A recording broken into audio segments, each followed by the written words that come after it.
Dave and Anne have retrofitted their 1930s home in Bridport, adding solar panels and a wood-burning stove. However, their interest in sustainability goes much further and includes lifestyle choices. Well, we've always liked an open fire, and we knew that a wood-burning stove would be much more efficient than the 1930s just open fire that we had. So we thought, well, we put a wood burner in here, it's going to be too much for this room. So we thought we'd do something a bit more spectacular with the heat. Well, I had this brilliant idea that if we had a double-sided wood-burning stove, we would have the heat coming out into the hall as well as feeding us in the lounge. We had to knock a hole in the wall, of course, but we didn't mind. And it looks pretty in the hall, and it's so efficient. We had one problem though, and that was that the heat now didn't stay in the hall, it went up the stairs.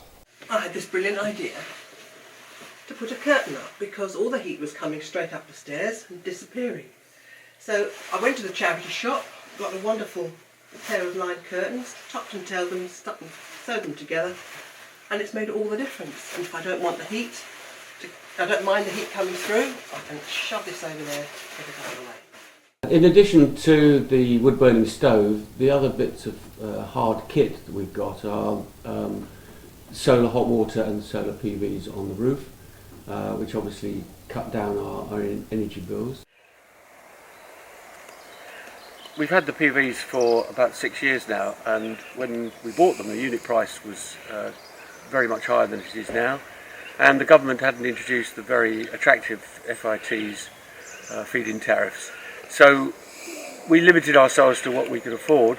Had we done it a few years later, we would have made a lot more money and we'd have probably had more panels on the roof, but this suited us for what we could afford and what we needed at the time.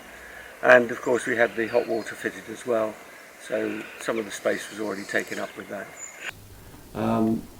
Apart from that, most of the rest of the things we do are about lifestyle choices. So most of the things we do actually are based around saving money, but once you start to think about it, of course they have ecological elements as well. Food, we don't waste food. We buy local as much as we can, so we support local shops. Any food that is left over from one meal gets saved or reused, so we make soups, curries, whatever is suitable. We don't buy lots of stuff, and when we do buy stuff we try to make it as unpackaged as possible, and that goes for the food. If we don't bring it into the house, then we haven't got to get rid of it. So trying to think when you're in a shop or when everything, if it comes over the doorstep, how am I going to recycle this? How am I going to use this? Am I going to reuse it? Is it useful?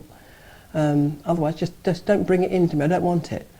My interest in good food started really when I had children. I just wanted to give them the very best that I could possibly afford, and I remember saying to you years ago, if money was absolutely no object, I would have everything would be organic. I would buy, we weren't growing enormous amounts of stuff at that time, but I would buy everything that was organic, and then I thought sneakily I'd just try it out anyway. And surprisingly, Dave didn't shout and scream and say that our food budget had gone through the roof. He actually said it's not making any difference. And the reason was that because I was buying real food, I wasn't buying packaged stuff, processed stuff. There was no waste, and it just didn't cost any more. Well, when we came to this house, we inherited an Aga, which was the second Aga that we'd inherited because we'd had one at our previous house. And when we came here, I had my romance with it, but it wasn't really efficient. It was just using so much gas. And I couldn't justify all that cooking. I couldn't cook all day, and it's on 24 hours a day. Absolutely ridiculous. So we brought in our old gas cooker again. We sold the Aga and brought in our old trusty gas cooker, which is quite a big gas cooker. And we also got an induction hob, because now we're making electricity of our own. It makes sense to use that when we can. It's not compatible with having solar hot water, because the whole point about an Aga is that you heat up water overnight and then you've got a day's supply ready for use. with the solar panels, of course, you want your water to be as cold as possible in the morning so that you can allow the solar to warm it up. So once we got solar panels to heat our water, the Aga became completely redundant.